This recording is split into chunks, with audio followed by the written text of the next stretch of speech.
كيف تصبح حجاما؟ إن كنت تتمتع بقلب ثابت وجأش رابط، فبإمكانك بعد مراقبتك لعمل الحجامين فترة معينة أن تصبح حجاما. وعليك بتحضير الحاجيات التالية: كؤوس الحجامة، وهي المعروفة بكاسات الهواء، مصنوعة من الزجاج اليدوي ومتوفرة بالأسواق. المعقم أيا كان من المعقمات للجروح السطحية: شمعة، شفرات حلاقة معقمة غير مستعملة مطلقا، علبة من المحارم الورقية. ويقوم الحجام بتحضير القصاصات الورقية قبل الحجامة، ويلفها بشكل قمع مخروطي الشكل من أوراق الجرائد لسهولة اشتعالها. يخلع الشخص الذي يريد أن يحتجم ملابسه العلوية ليبقى عاري الظهر بعد أن تدفأ الغرفة بحيث يتوفر الدفء المعتدل داخلها وليس الحر الشديد. يجلس المحتجم جلسة عادية متربعا على رجليه أو حسب الوضع الذي يرتاح به جسمه. المهم أن يكون بوضعية الجلوس على الأرض بظهر منتصب نوعا ما، ثم يمسك كأسا من كؤوس الحجامة بيده اليمنى، وبالأخرى يمسك مخروطا ورقيا ويشعله من الشمعة. ولما يصبح بأوج اشتعاله يدخله بسرعة داخل الكأس، وبخفة وسرعة يثبت الكأس بمنطقة الكاهل بأحد الموضعين اليميني أو اليساري. يمسك الحجام كأسا آخر وبنفس الطريقة يثبته بالموضع النظير للكأس الأول، ويجب أن يتأكد من قوة تثبيت الكأسين على الجسم وقوة شدهما للجلد.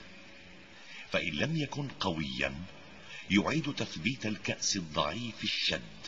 ينتظر الحجام 2 إلى 4 دقائق على الكأسين المثبتين على جسم المحجوم، ثم ينزع الأول منهما ويفرغه من بقايا الورقة المحروقة، ويعيد تثبيته بإشعال مخروط ورقي جديد، وينزع الآخر بعد أن ثبت الأول ليعيد تثبيته ثانية وبسرعة قدر الإمكان لكي لا يذهب الدم المحتقن. خلال التثبيت الثالث والأخير للكأسين يقوم الحجام بتعقيم الشفرة جيدا، ثم وبخفة وسرعة ينزع الكأس الأول ويعقم موضعه بقطعة قطن مبللة بمحلول المعقم أو برذاذ معقم، ويمسك مباشرة بين إبهامه وسبابته زاوية الشفرة، تاركا قسما بسيطا منها بارزا عن قبضته لها، ويشرط الجلد عدة شرطات سطحية مبتعدا قليلا عن التشريطة السابقة، وذلك من الأعلى إلى الأسفل، مسميا بالله، ولدى انتهائه من التشريط للموضع الأول يعود ويثبت الكأس بهذا الموضع بخفة وإتقان، فيبدأ هذا الكأس بسحب الدم المشوب الفاسد، ثم مباشرة ينزع الكأس الثاني ويعقم مكانه ويعيد نفس العملية بتشريط موضعه وإعادة تثبيت الكأس. ويجب أن ننبه هنا إلى عدم استعمال الشفرة لأكثر من شخص واحد حصرا. ينتظر الحجام ريثما يمتلئ الكأسان امتلاء متوسطا، فينزع المليء منهما ويفرغه بوعاء مسبق الإعداد للنفايات، ويعيد تثبيت الكأس بسرعة وخفة، ثم ينزع الآخر ويفرغه أيضا ويعيد تثبيته بدون أي تشريط ثان.